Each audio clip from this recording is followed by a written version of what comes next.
Innal hamdalillah nahmaduhu wa nasta'inuhu wa nastaghfiruh wa na'udzu billahi min shururi anfusina wa min sayyiati a'malina man yahdihillahu fala mudilla lahu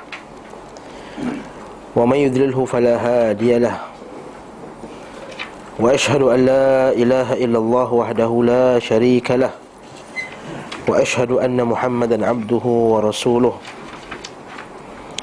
يا أيها الذين آمنوا اتقوا الله حق تقاته ولا تموتن إلا وأنتم مسلمون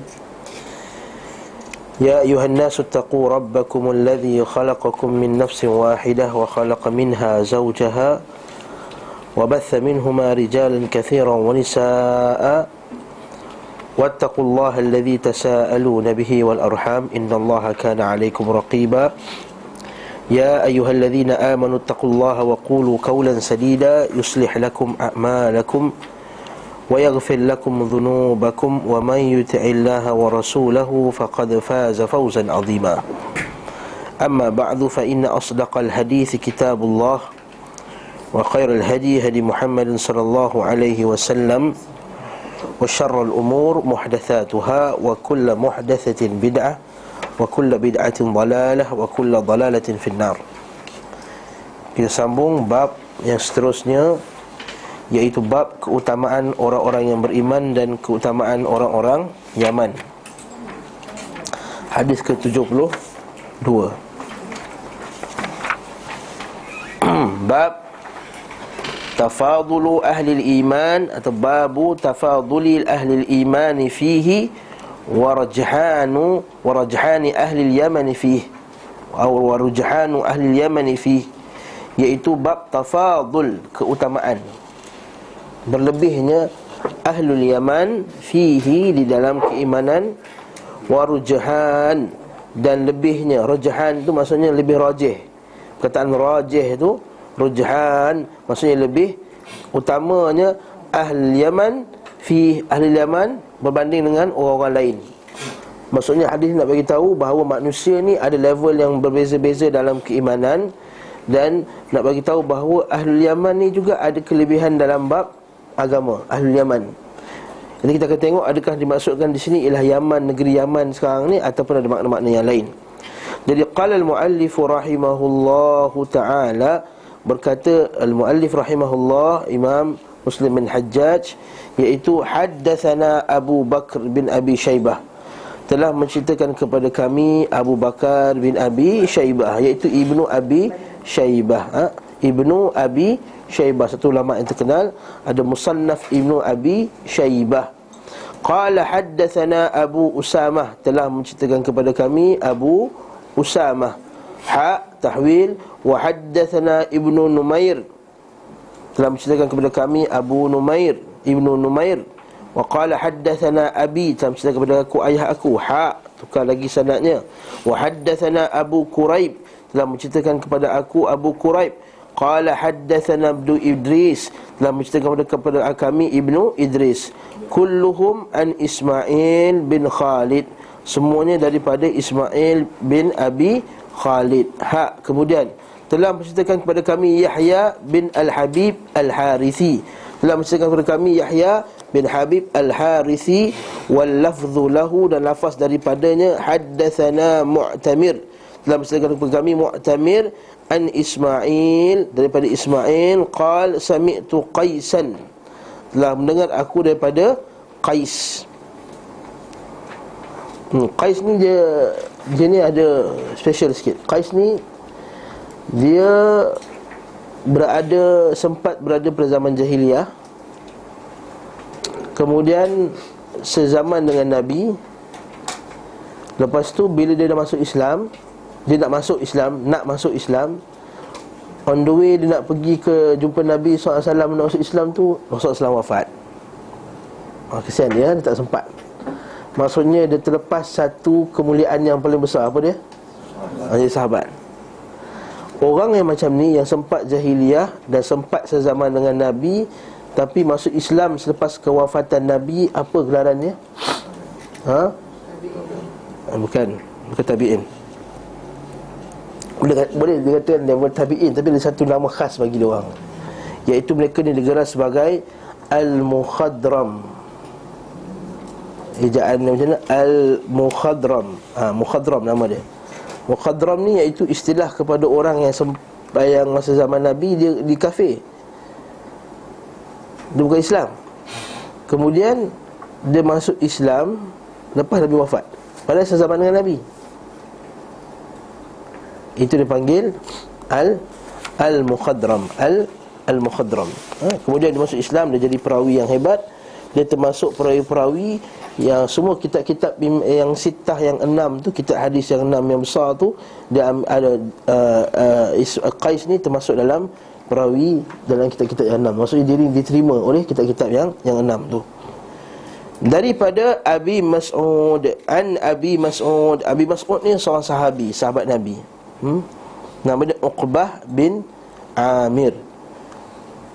Bukan Ibnu Mas'ud kat situ Abi Mas'ud, dan tertukar. Ada Ibnu Mas'ud, ada Abi Mas'ud. Abi Mas'ud ni nama dia Uqbah bin Amir. Uqbah bin Amir Al-Ansari Al-Badri. Maksudnya dia orang Ansar, dia juga orang Badri. Badri maksudnya sama ada dia tu duduk dekat Badar.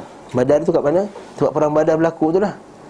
Ataupun kata ulama, kemungkinan dia tu sendiri pernah pergi perang Badar.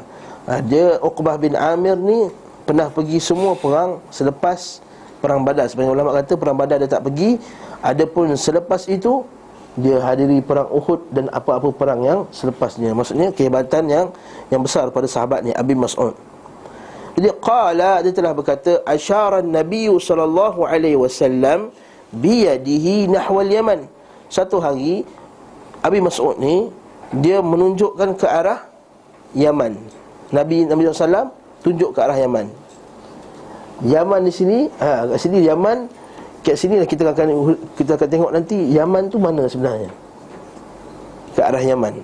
Kemudian faqala ala innal iman, dan dia berkata bahawa sesungguhnya innal iman ha huna, sesungguhnya iman ada di sini, ha huna, dekat Yaman tadi. Wa innal qaswata wa ghiladzal qulubi, sesungguhnya kekerasan dan ghilaz. Ghilaz ni, qaswah tu keras, ghilaz tu kasarnya hati. Kat sini kata kekakuan hati, kaku. Wa ghiladzal qulub fil faddadin, ada pada pengembala yang bersuara keras. Inda usuli adnabil ibil, di dekat pangkal ekor unta. Kalau dengar hadis ni sekali macam apa benda hadis ni, ya?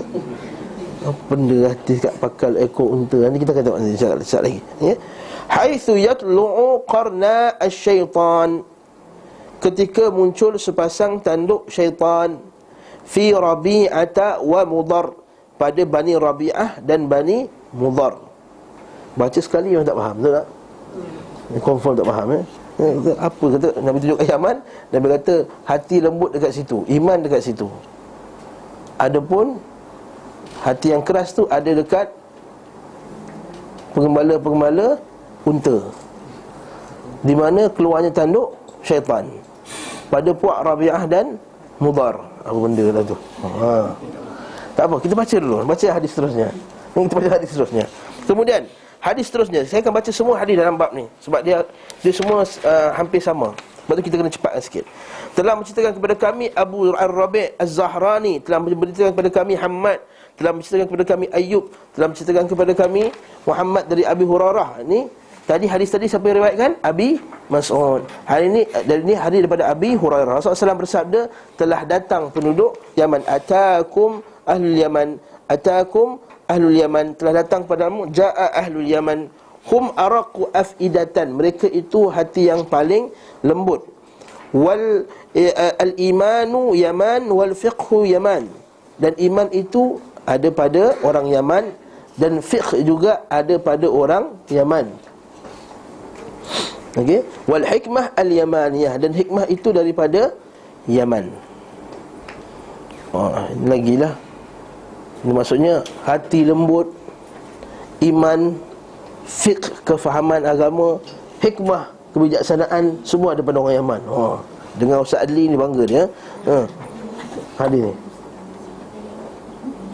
kita tengok lagi. Bawah pula, telah menceritakan kepada kami Amr an-Naqid daripada Hasan al-Hulwani, kedua telah berkata menceritakan kepada kami Yaqub bin Abi Ibnu Abi Ibrahim bin Sa'ad, telah menceritakan kepada kami bapakku dari Salih dari Al-A'raj, dia berkata Abu Hurairah radhiyallahu anhu telah berkata Rasulullah SAW telah bersabda, telah datang penduduk Yaman, mereka adalah kaum yang paling lembut hatinya, fiqh ada pada orang Yaman, hikmah juga ada pada orang Yaman.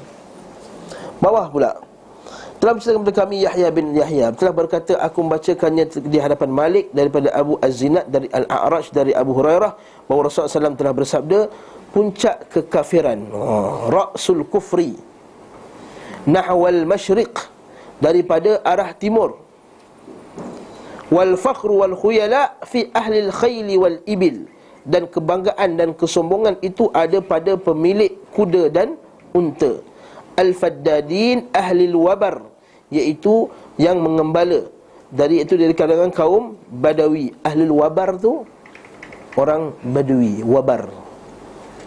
Kalau bandar, ahlul madar dipanggil bahasa Arab. Kalau wabar, orang Badui. Kalau ahlul madar, orang Madani. Madani itu bukan daripada Madinah, maksudnya orang yang duduk bandar lah. Maksudnya lebih cultured lah, daripada orang Badui. Tak boleh kiaskan dengan Malaysia. Malaysia lain, orang bandar lebih kadang-kadang lebih teruk daripada orang kampung. Tapi orang kampung lebih kadang sopan santun, apa semua beradab kan. Itu cerita lain. Yang ni ahlul wabar, orang Badawi, ahlul madar, orang bandar. Was-sakinatu fi ahlil ghanam, dan ketenangan ada pada pengembala kambing. Apa benda lagi okey, kita dengar hadis ni. Subhanallah, kalau kita tak ngaji tak tahulah maksud hadis ni apa dia. Telah menceritakan kepada kami Yahya, qala, telah berkata Imam Muslim, telah menceritakan kepada kami Yahya bin Ayyub, qala haddatsana, telah menceritakan kepada kami Qutaibah serta Ibnu Hujur daripada Ismail bin Ja'far, berkata Ibnu Ayyub telah menceritakan kepada kami Ismail, berkata telah mengkabarkan kepada aku Abul A'la daripada bapaknya dari Abu Hurairah radhiyallahu anhu bahawa Rasulullah telah bersabda, iman itu ada pada Yaman, kekufuran itu ada pada arah timur. Ini maksudnya itu bukan dari terjemahan, itu bukan daripada Nabi dalam teks tak ada. Maksudnya kaum Majusi, itu penterjemah yang letakkan. Kita kekalkan patutnya pada arah timur tadi. Ketenangan ada pada pengembala kambing, maksudnya penduduk Yaman. Itu pun dash juga, padam. Maksudnya penduduk Yaman, tak boleh tu. Padam tu, maksudnya penduduk Yaman. Potong. Itu terjemahan yang letak, penterjemah yang letak. Dan kesombongan dan riak itu pada orang yang bersuara keras, pengembala kuda dan unta, orang Badui. Orang Badui itu pun potong. Ini dia ikut takrifan ni sendiri.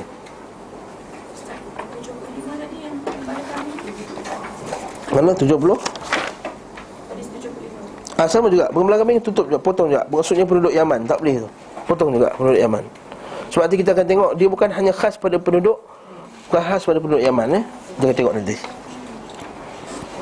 Yang ke-77 pula, qala haddatsana Harmalah, dia telah berkata, telah menceritakan kepada kami Harmalah bin Yahya telah mengkhabarkan kepada kami Ibnu Wahab, dia berkata telah mengkhabarkan kepada kami Yunus dari Ibnu Syihab, dia berkata telah mengkhabarkan kepadaku Abu Salamah bin Abdul Rahman bahawa Abu Hurairah radhiyallahu anhu berkata, saya mendengar Rasulullah SAW telah bersabda, kebanggaan dan kesombongan ada pada kaum pengembala, iaitu kaum Badui, sedangkan ketenangan ada pada pengembala kambing, maksudnya penduduk Yaman. Dan telah menceritakan kepada kami Abdullah bin Abdul Rahman Ad-Darimi, dan seterusnya ila akhir. Bawah pula, telah menceritakan kepada kami Abdullah bin Abdul Rahman, telah mengkhabarkan kepada kami Abu Al-Yaman dari Syu'aib dari Az-Zuhri, telah menceritakan kepada kami Sa'id bin Al-Musayyab bahawa Abu Hurairah radhiyallahu anhu telah berkata, saya mendengar Rasulullah SAW telah bersabda, telah datang penduduk Yaman, mereka adalah kaum yang paling lembut hatinya, paling lemah hatinya, iman itu pada orang Yaman, hikmah pada orang Yaman, ketenangan pada orang Yaman, sedangkan kebanggaan dan kesombongan ada pada pengembala kaum Badui, iaitu arah terbitnya matahari. Ahlul Wabar. Seterusnya ke-79, telah menceritakan kepada kami Abu Bakar bin Abi Syaibah, Dan Abu Quraib keduanya telah berkata, telah menceritakan kepada kami Abu Muawiyah dari Al-A'mashi, dari Abu Salih, dari Abu Hurairah radhiyallahu anhu telah berkata, Rasulullah sallallahu alaihi wasallam telah bersabda, telah datang penduduk Yaman kepada kalian, mereka adalah orang yang paling halus hatinya, paling lembut hatinya. Iman ada pada orang Yaman dan hikmah ada pada orang Yaman, sementara pokok kekufuran pada arah timur. Bawah pula 80, telah menceritakan kepada kami Ishaq bin Ibrahim, telah mengkabarkan kepada kami Abdullah bin Haris Al-Makhzumi dari Ibnu Jurayj, dia berkata telah mengkabarkan kepada kami Abu Zubair bahawa dia mendengar Jabir bin Abdullah. Hadis ni siapa yang riwayatkan? Jabir bin Abdullah. Jadi kita ada tiga sahabi yang riwayatkan hadis ni.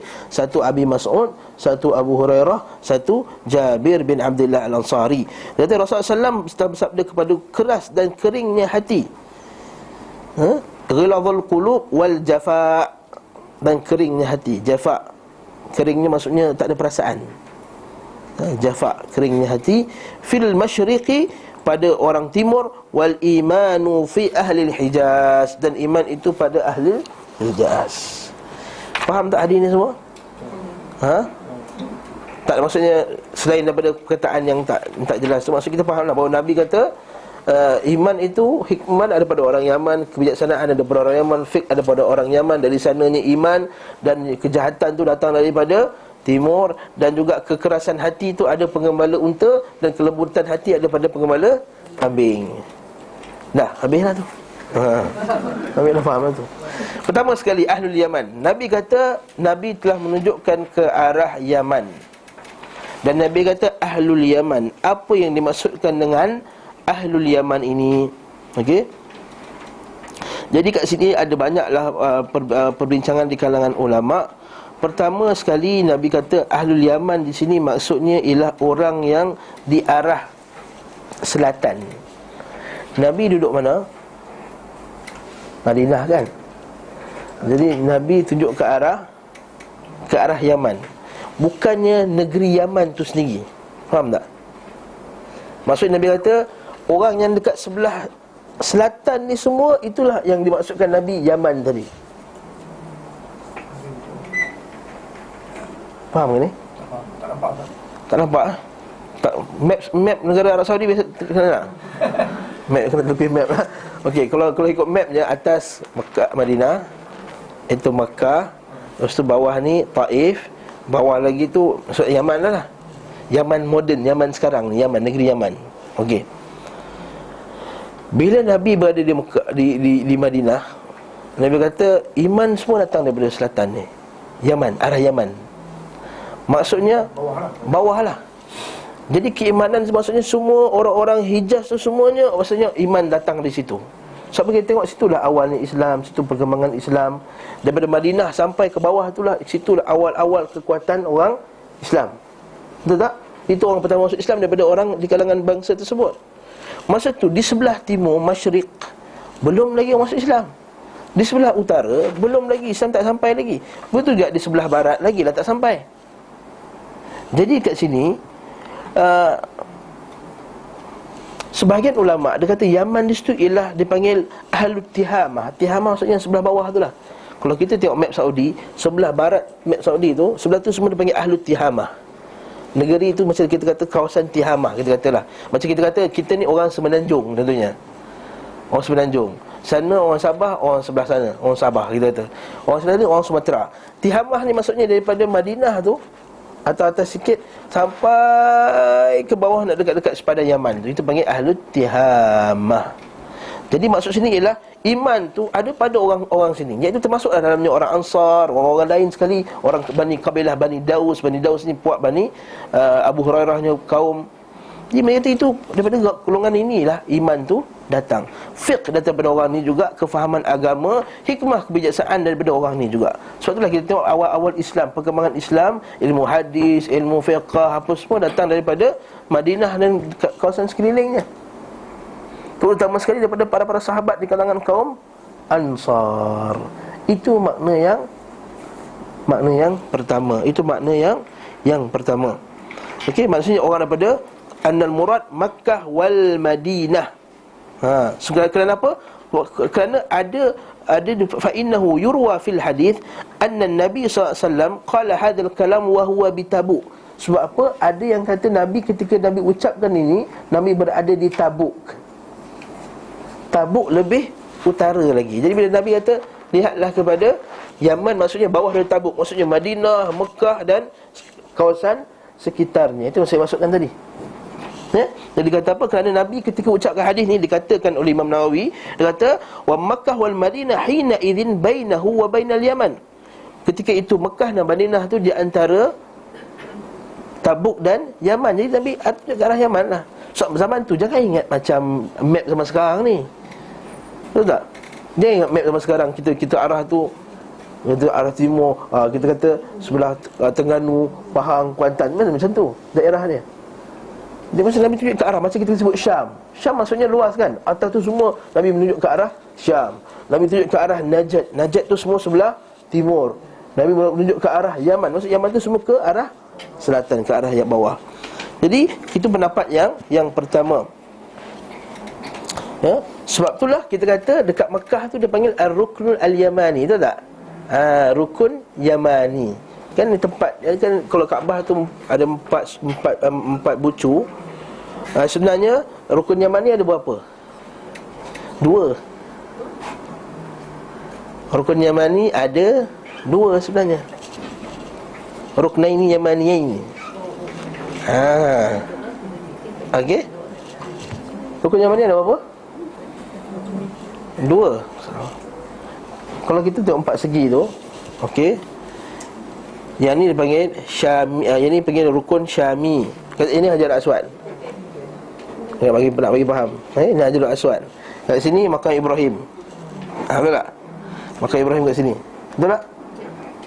Yang ni Rukun Iraqi, sebab dia arah ke Iraq.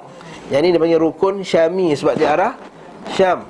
Yang bawah ni dipanggil Rukun, 2 ni Yamani, dua-dua orang Yamani sebenarnya. Ruknaini Yamaniyaini. Waktu kita ni disuruh menyentuh Ruknaini Yamaniyain, 2 rukun Yamani. Cuma yang kita famous Rukun Yamani kan dekat sini, sebab sini dah ada Hajarul Aswad. Betul tak? Jadi antara Ruknain Yamani ni kita silahkan berdoa Rabbana atina fid dunya hasanah sampai sini kan. Jadi kat sini nampak tak Yamani? Kenapa dia kata Yamani? Dia kat Yaman ke? Mana kat Yaman? Kat Mekah. Kaabah kat Mekah, kenapa kat Yaman pula? Kenapa dia panggil Rukun Syami? Kenapa dia kata Rukun Iraqi? Sebab ini mengarah ke Iraq, ini mengarah ke Syam, ini mengarah ke Yaman. Betul dah, dia tunjuk ke Yaman. Itu maksud dia. Faham tak? Rukun dasar. Itu takrifan yang pertama. Itu pendapat yang pertama. Okey. Pendapat yang kedua mengatakan bahawa dia adalah kaum Ansar. Dia khaskan kepada kaum Ansar. Sebab apa? Orang Ansar ini asalnya ialah orang Yaman.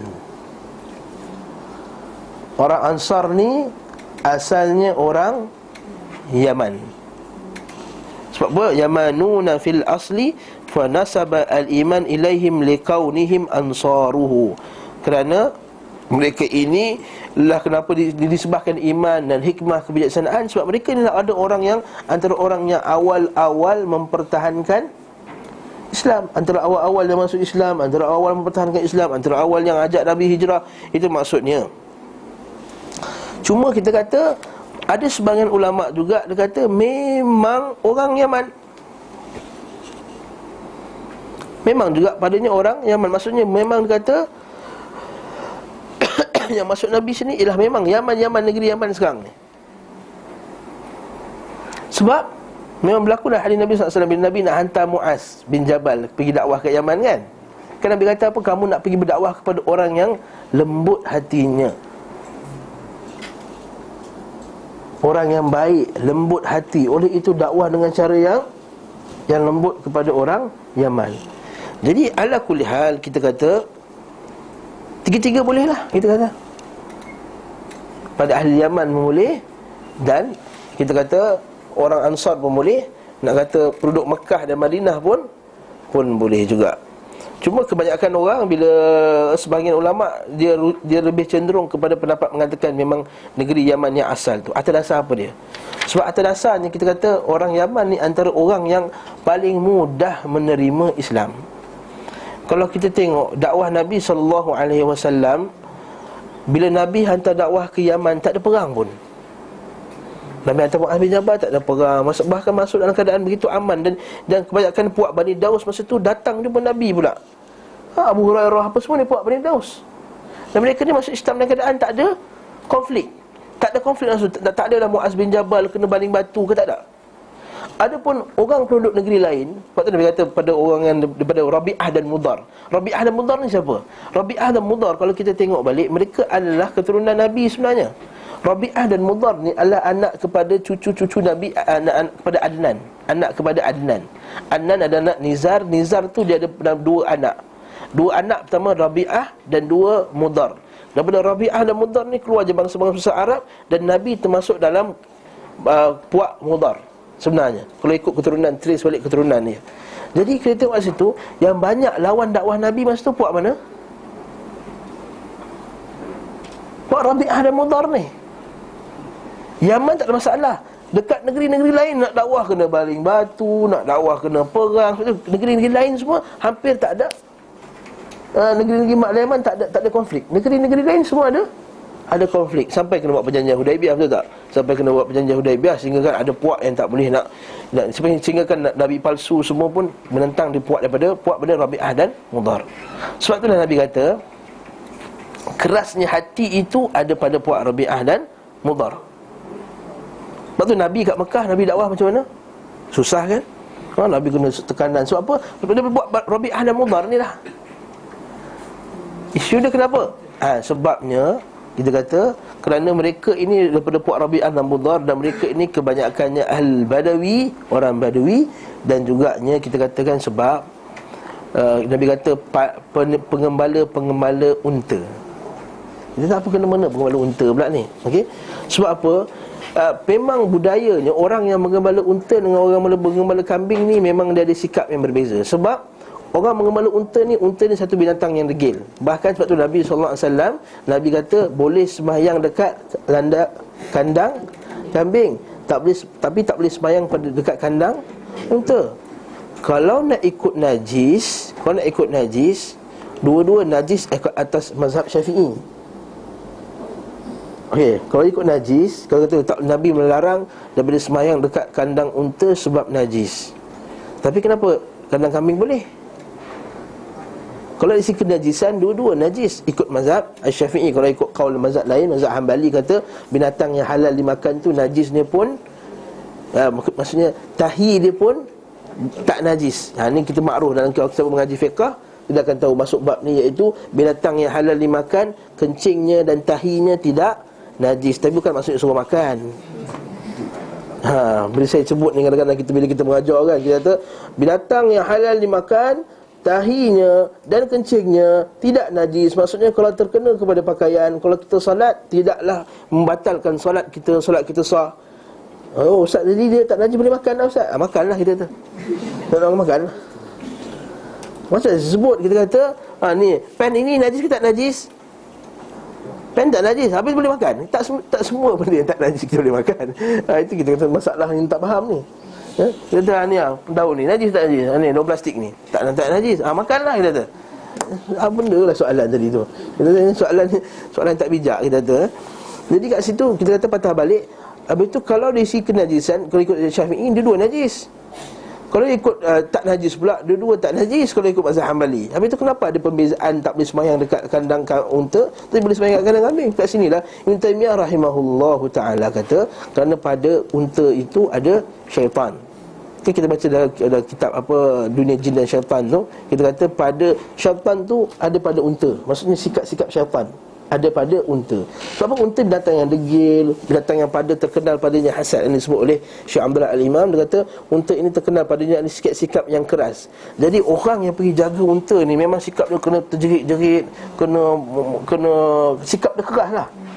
Berbeza dengan orang bela kambing, dia relax, gede makan. Tu dia duduk, macam Tepi Ramli tu kan, dia duduk apa semua. Lepas tu dia pun dah petang halau balik kambing dia. Dia tak ada sikap keras, dia tak ada macam nak nak jerit nak halau unta dia. Dekat situ dia kata, sebab tu dia kata, para ulama kata kat sinilah pada hati yang keras itu ada pada pengembala unta. Ada pada pengembala unta. Jadi faham kat sini pertama kita kata kenapa hati keras tu pada ada puak Rabi'ah dan Mudhar, sebab puak ni lah yang paling susah terima Islam. Pada ahli Yaman Nabi kata ada kelembutan hati, kebijaksanaan, hikmah, sebab mereka ini terima Islam dengan mudah.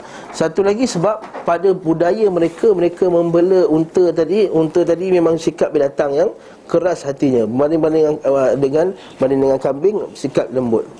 Dekat sini ada beberapa pengajaran faedah yang kita boleh dapat. Cantik ya. Kita kata para ulama dia kaji benda ni, dia boleh korek faedah ni. Pertama sekali dia kata apa? Pertama, manusia ini terkesan dengan tabiat haiwan yang ada pada sekeliling dia. Kalau dia tiap hari nampaklah. Sebab tu dia kata faddadin, kalimah faddadin tadi, pengembala unta tadi ada, kalau ulama kata 200 ekor unta baru jadi faddadin. Kalau seekor unta tak terkesan lah. Ini 200 ekor unta, ahli faddadin. Kita tengok bahasa Arab tadi, faddadin. Faddadin tu maksudnya alal aqal kata ulama iaitu 200 ekor unta. Jadi pertama sekali dia kata pengajaran, dia kata manusia ini terkesan dengan sikap binatang yang dia selalu bercampur dan binatang yang selalu dia makan. Sebab tu lah antara kajian, kita kata kajian sebahagian ahli sains kata babi tu tak boleh makan khinzir tu sebab ada padanya perangai-perangai yang buruk apa semua yang tak elok bercampur selalu. Jadi perangai tu buruk tu melekat pada orang yang makan dan orang yang selalu bercampur dengannya. Dan ketenangan tu ada pada kambing tadi. Maka kita terkesan. Jadi bawa kepada yang kedua pula, faedah kedua, kalau manusia terkesan dengan binatang yang berada, yang dia bela, yang dia apa semua, maka apakah pula kalau dia bercampur dengan manusia? Cantik tu. Kalau dia bercampur dengan manusia yang keras hatinya, maka dia juga jadi orang yang keras hati. Kalau dia bercampur dengan orang yang lembut hatinya, maka lembutlah hati. Kalau dia bercampur dengan ahli maksiat, maka ahli maksiatlah dia. Kalau bercampur dengan ahli ibadahlah dia. Kalau campur dengan ahli bid'ahlah dia. Kalau campur dengan ahli sunnahlah dia. Senang tak cerita ni? Faham tak? Kalau kita kata apa lah kau ni tak boleh campur-campur orang, kita kata kalau kau campur dengan unta banyak-banyak kau jadi macam perangai unta. Ini kan pula kalau kau campur dengan manusia yang perangai ahli bidah. Betul tak?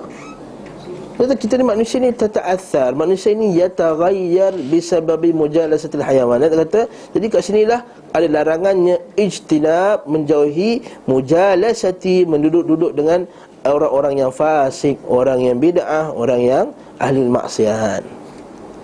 Sebab itulah kita biasa dengan ayat yang kata apa?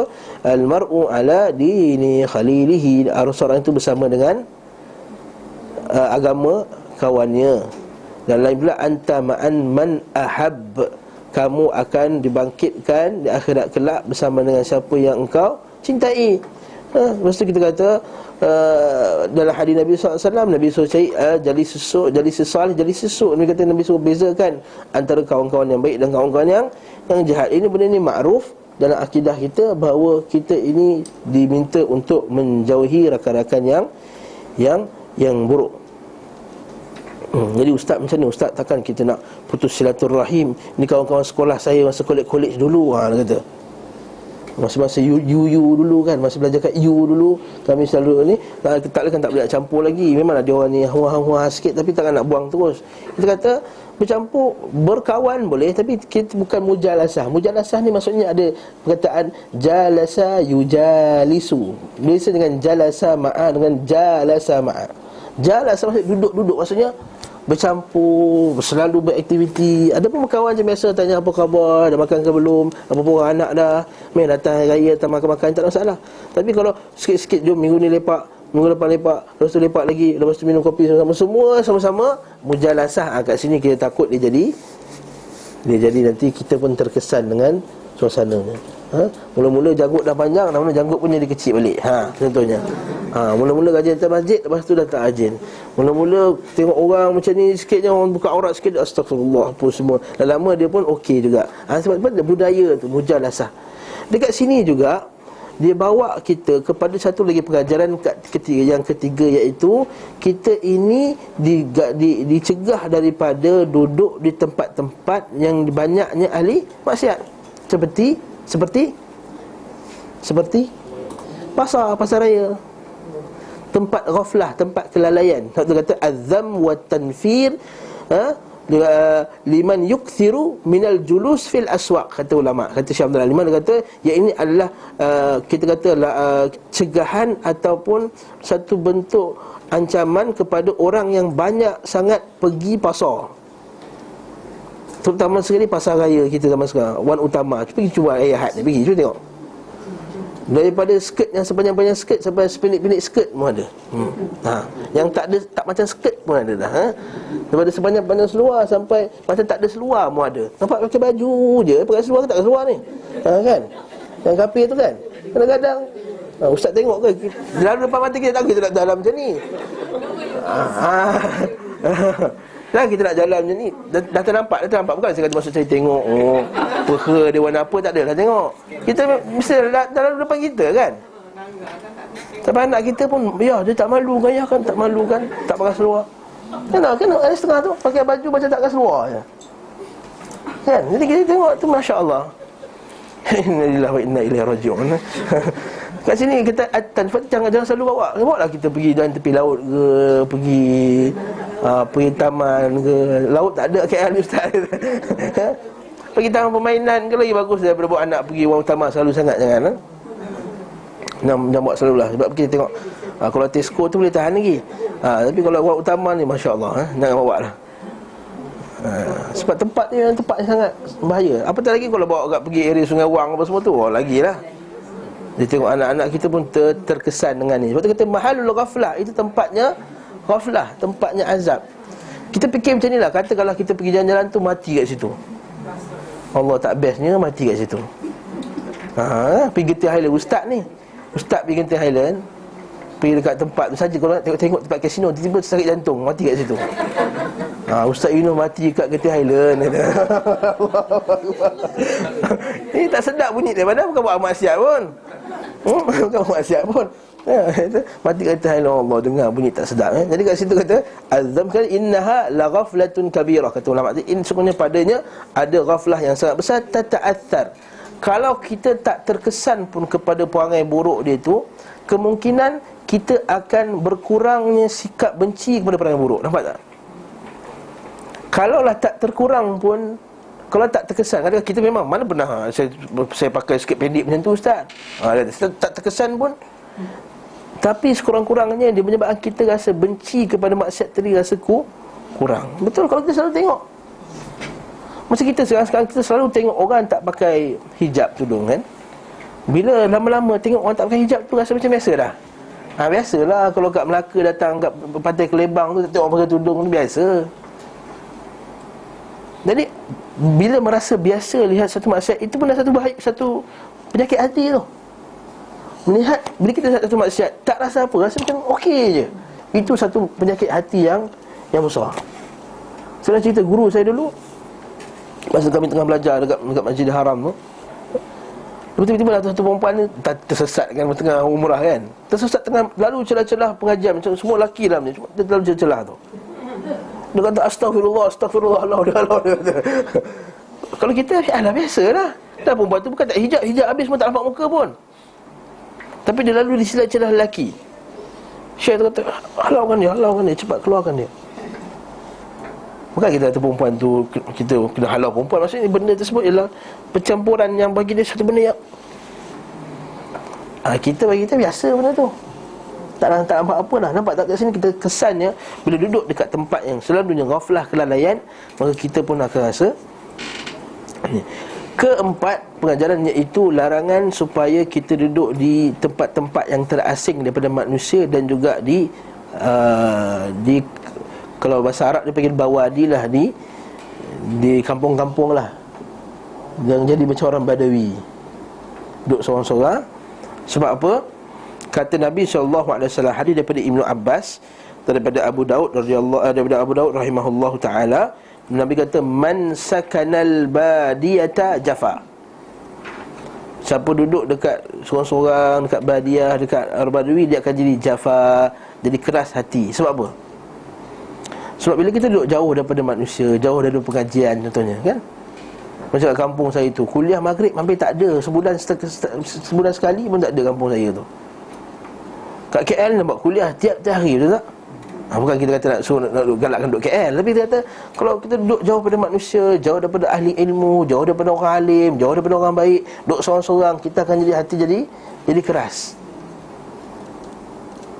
Sebab apa? Kita duduk ikut pendapat kita, rasa kita, apa yang kita rasa, apa semua. Duduk bersama orang yang jahil. Kalau tempat tu pula tak ada, kalau duduk satu kampung tu ada orang alim, lain cerita, itu cerita lain.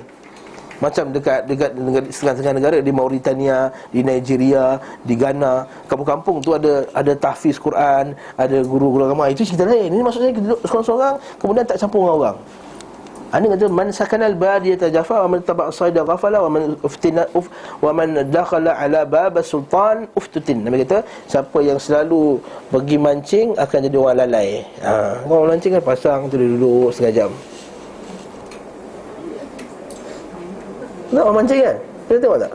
Saya tengok dekat Melaka tu, kat balik kampung saya tengok.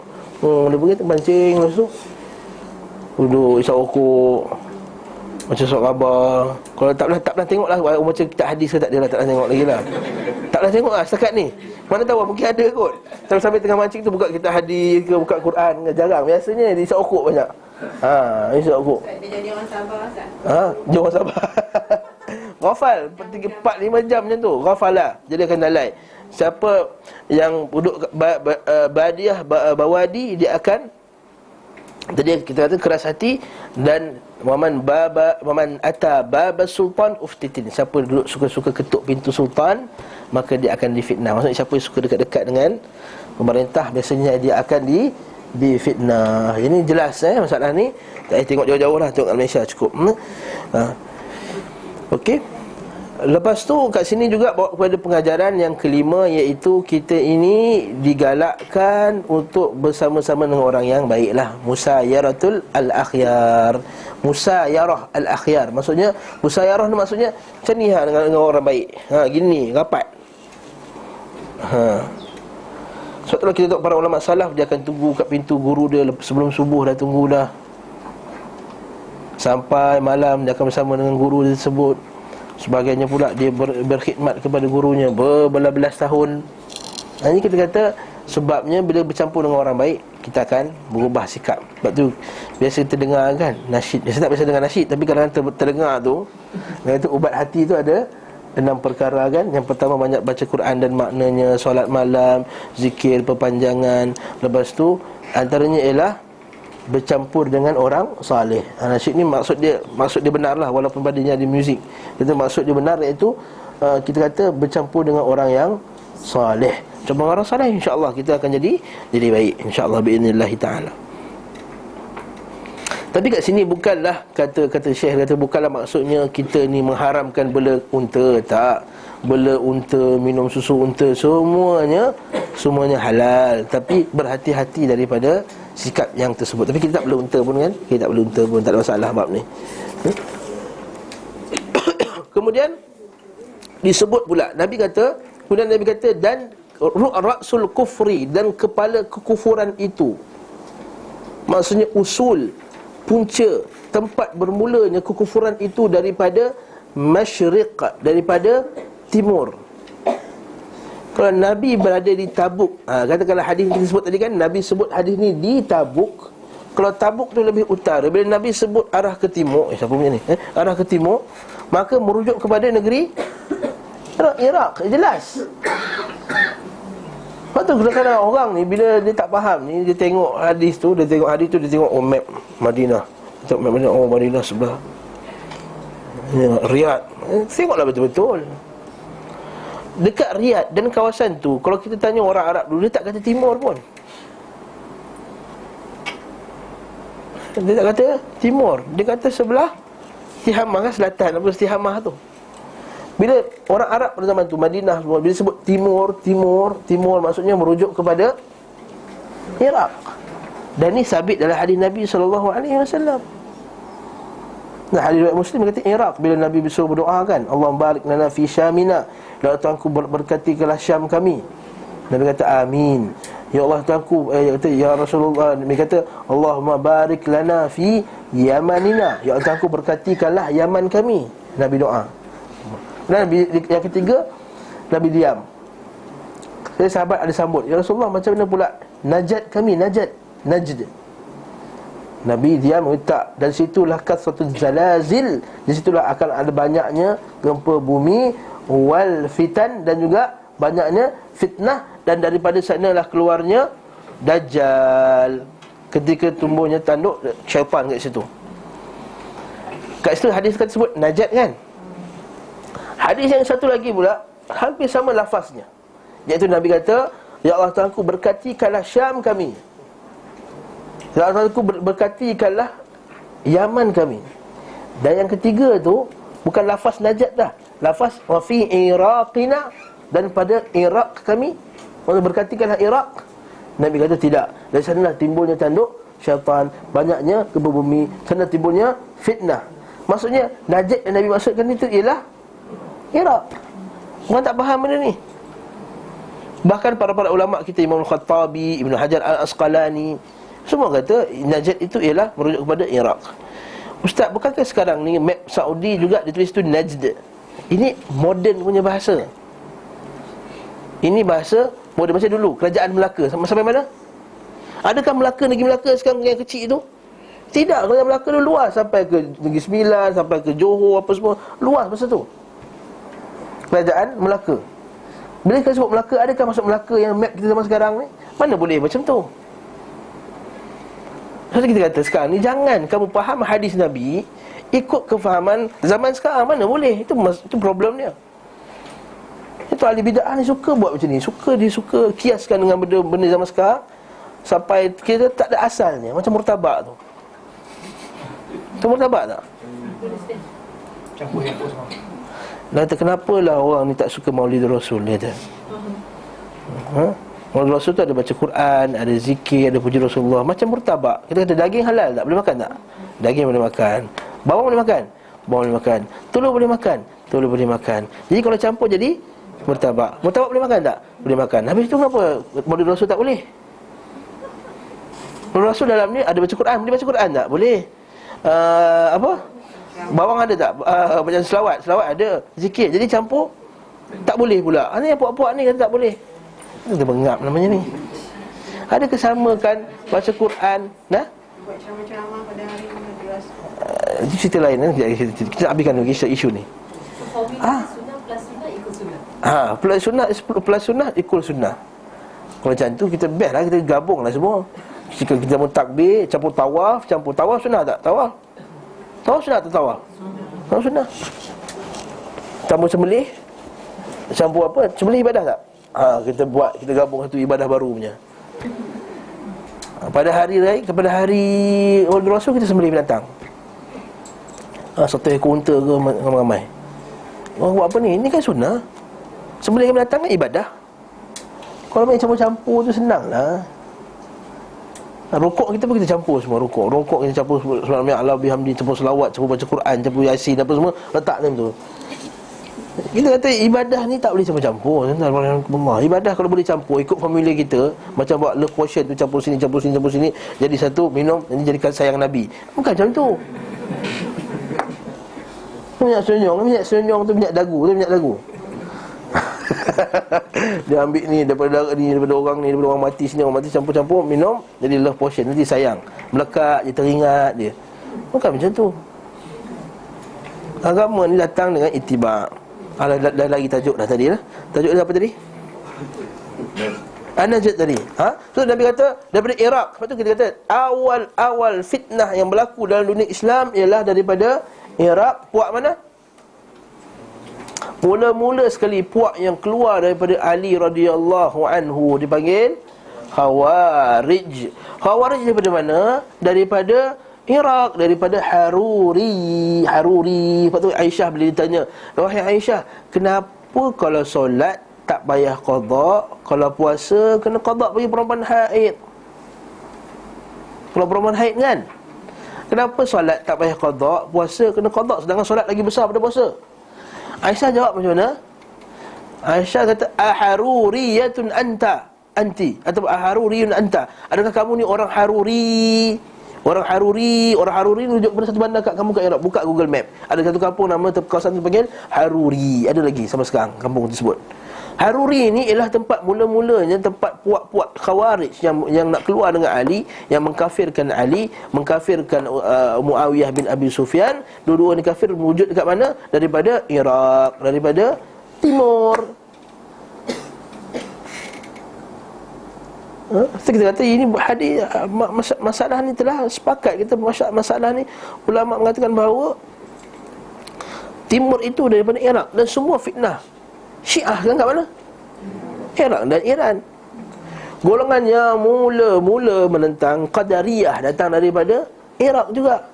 Kan bila kita baca hadis yang mula-mula, kita baca dalam hadis ni bab iman tu, berkenaan dua tabi'in datang jumpa Ibnu Umar dekat Madinah. Dia kata, kami datang daripada Iraq. Di Iraq sana ada seorang lelaki, dia ni menolak qada dan qadar. Nama dia Ma'bad Al-Juhani. Datang daripada mana?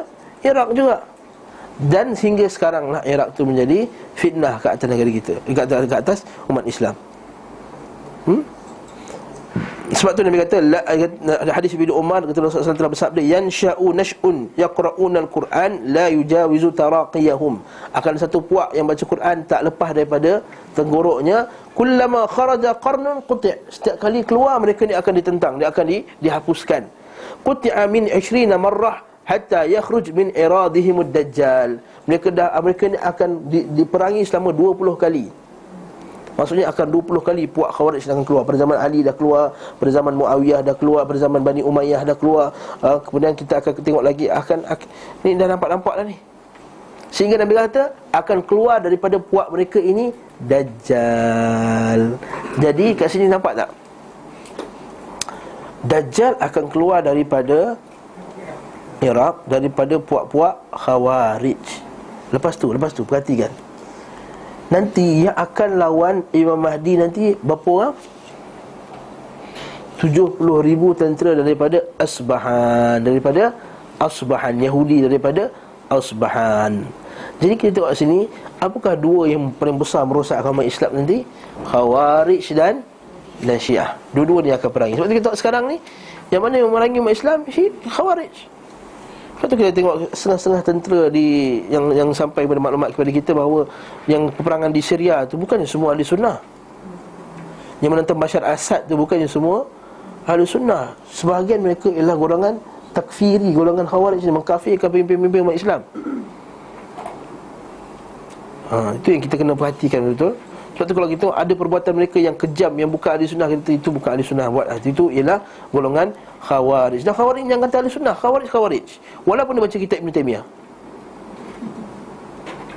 Sebab kita tengok kadang-kadang kan kat Malaysia ni, antara sebabnya orang suruh tuduh kata Wahabi ni teroris, Wahabi teroris, kata sebabnya tengok Ibn Taymiyah nampak puak-puak yang teroris kan, seperti Osama bin Laden apa semua tu, baca kitab Ibn Taymiyah. Dia cerita bab tauhid rububiyah, uluhiyah, asma' wa sifat sama. Nampak tak? Sama macam kita. Baca tauhid rububiyah, asma' wa sifat, tak ada syirik, apa semua tak suka syirik, tak suka bid'ah, tak suka benda semua. Tapi dari segi bab tadi itu, bab kepimpinan tadi itu, dia mengkafirkan orang dengan mudah, mengkafirkan orang buat dosa dan seterusnya. Jadi kat sini nak ajar kepada kita, jangan kita tengok satu segi je. Oh, ni ustaz ni cerita pasal rububiyah, uluhiyah, asma' wa sifat, okey, dia tu ahli sunnah. Tak semestinya. Tengok pula pada pemikiran dan politik dia, dari segi kepemimpinannya, dari segi hadis-hadis lain, adakah dia telah menepati ciri-ciri ahli sunnah tadi yang diletakkan oleh para ulama kita, macam Imam Ahmad, macam Imam Abdullah bin Ahmad, macam Imam Humaidi, macam Al-Imam Al-Muzani, macam imam-imam kita yang dulu yang letakkan inilah dia akidah ahli sunnah wal jamaah. Lepas tu kata Imam Ahmad, kalau keluar daripada satu prinsip, maka dia terkeluar daripada prinsip ahli sunnah wal jamaah. Dia bukan macam kata kalau keluar satu tak apalah, satu je tersilap pada ahli sunnah, tak. Kalau kita tengok satu puak ni, dia panggil puak karamiyah. Karamiyah ni dia kata amalan tu tak termasuk dari segi amalan, tak ada kena-mengena dengan iman. Langsung tak ada kena-mengena. Cukuplah sekadar pengakuan hati saja dan juga ucapan dengan lidah, dah jadi orang yang seorang Muslim. Amalan tak ada kena-mengena. Puak karamiyah ni dalam Al-Quran, dia kata sama macam kita. Al-Quran tu kalamullah. Sama, sebiji.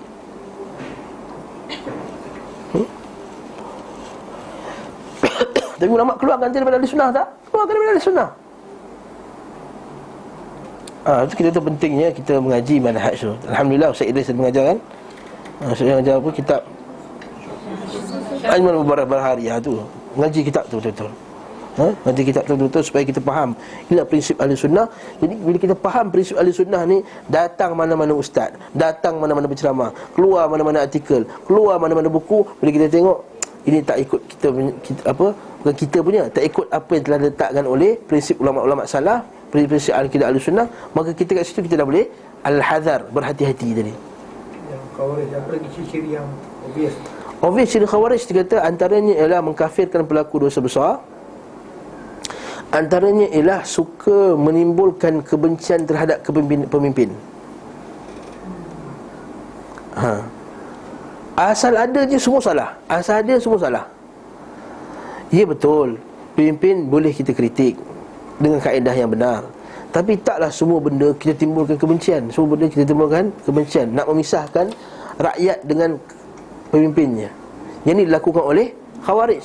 Khawarij sentiasa bersama Ali dulu, sentiasa menimbulkan syak wasangka dan isu-isu yang menimbulkan rakyat benci kepada pemimpin. Bukannya tak berlaku pada zaman sahabat dahulu, pada zaman ulama dahulu. Memang ada sebagian sahabat yang tersilap, apa kita kata, dalam kepimpinan, kan? Dan sampai kat Sayyidina Umar, lalu Sayyidina Umar betulkan. Berlaku. Tapi dia bukan bawa isu tu untuk menyebabkan bencinya kepada pemimpin. Lalu menimbulkan thawrat, kita kata semangat yang mendadak, kata pemimpin ni jahat, pemimpin ni benci, kita kena jatuhkan ni, macam tu. Itu sikap yang kita kata tak betul, yang sifat Khawarij. Yang ketiga, kita kata biasanya mereka akan menghalalkan darah orang Islam. Ini ketiga. Dia kata wa yad'una ahlul awthan. Mereka ini akan membunuh ahlul Islam, wa yad'una ahlul awthan, dan meninggalkan orang kafir. Betul berlaku zaman Khawarij dulu. Bila zaman Khawarij tengah kuat tu, bila nampak orang Islam, kata kamu ni Islam, bunuh. Jadi kalau kata kafir, tak apa. Lalu pernah sekali kisah ni ketika berlaku tu, dia nampak ada orang dia ambil makan satu ladang. Orang Khawarij ni bila perang tempat satu ladang ada buah-buah. Sekali sebagian tentera makan buah tersebut. Jadi ketua dia kata, kau ni jangan makan buah ni, berdosa tau. Sekali satu ulama kata, kau buat buah ni berdosa, buat bunuh orang tak berdosa kata. Sama macam orang Iraq juga lah. Orang Iraq bila sampai kat Ibnu Mas'ud, dia tanya, wahai Ibnu Mas'ud, apa hukum darah nyamuk? Najis ke tak najis? Sekali Ibnu Mas'ud kata, kau ni pergi sibuk cerita pasal darah nyamuk tak nyamuk, kau pergi bunuh Sayyidina Husain tu buat apa? Ibnu Mas'ud, seorang sahabat faham bahawa yang telah membunuh Sayyidina Husain dulu ialah orang Syiah dekat Iraq sana, dekat Kufah sana, dekat Karbala sana. Jadi pada situ kita kata fitnah yang datang daripada timur ni sangat besar, daripada Iraq. Bukan maksudnya semua orang dari Iraq semua jahat. Itu betul-betul pula. Ada banyak ulama, Khatib Al-Baghdadi, Imam Ahmad dulu pernah mengajar kat Iraq, Imam Syafi'i pernah mengaji dekat Iraq, Syekh Muhammad Abdul Wahab pernah mengaji kat Iraq. Jadi kita kata benda-benda ni Iraq, bukan kita sebut benda tersebut, bukan maksudnya semua orang di situ tempat tu jahat. Begitu juga bila Nabi kata iman tu daripada Yaman, hikmah daripada Yaman, bukanlah semua orang daripada Yaman tu semuanya baik. Kita kena faham lah, maksudnya kita kata itu tempat munculnya, supaya kita berhati-hati. Kemudian dia berkata haitsu yatla'u qarna syaitan, di mana tempat tumbuhnya atau tempatnya naiknya tanduk syaitan. Sebagian ulama dia memahami hadis tu secara zahir, maksudnya dia kata memang tanduk syaitan ada tanduk. Sebab itulah kita baca, bila pagi-pagi ketika matahari terbit, syaitan tu akan berdiri dekat depan matahari tu. Jadi bila orang sembah matahari, dia akan sembah syaitan. Ada sebagian ulama kata ini hanya tamthil, hanya permisalan, iaitu syaitan tu dia ada tanduk. Pemisalan saja. Kerana apa? Tanduk tu maksudnya timur dan barat. Maksudnya dia kuasai daripada timur dan barat. Ini adalah tamsilan. Sebagian dia kata macam tu. Ala kulli hal, kita kata kesimpulannya syaitan tu dia kuat dekat kawasan-kawasan timur ni. Habis tu ustaz, kawasan barat tak kuat ke? Sama lah juga kuat. Kalau tempat tu ahli maksiat kuat juga lah maksud. Tapi kita kata kuatnya dalam memunculkan golongan-golongan yang sesat tadi. Seperti saya sebut tadi lah, Khawarij, Syiah, Jahmiyah, semua daripada Iraq. Qadariyah, puak-puak yang merosakkan Islam, Mu'tazilah, kebanyakan daripada Iraq. Wallahu ta'ala a'lam bisawab. Wallahu ta'ala bisawab. Ini panjang lagi, tapi kita cukuplah setakat tu. InsyaAllah kita tengok minggu depan apa yang boleh kita bincangkan lagi. Barakallahu fikum. Ada soalan tak?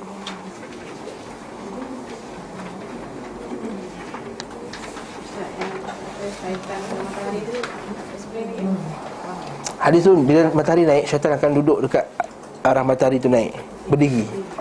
Jadi kan orang Hindu, orang Buddha apa semua, bila matahari naik kan, dia pun kat serambut tu kan, tuan sekolah tu, bagi nak pergi sekolah tu kan, nampak ada orang pun ambil colok dia kan, buat macam tu kat depan, menghadap ke arah matahari.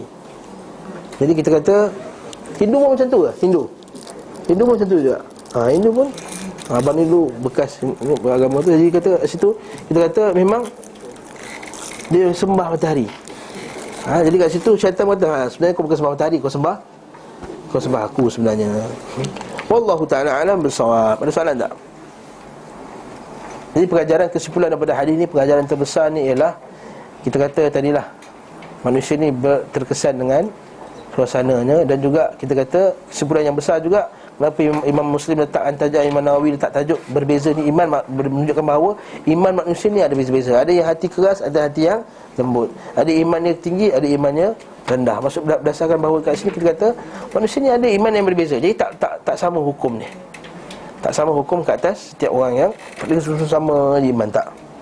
Barakallahu fikum. Jazakumullahu khairan.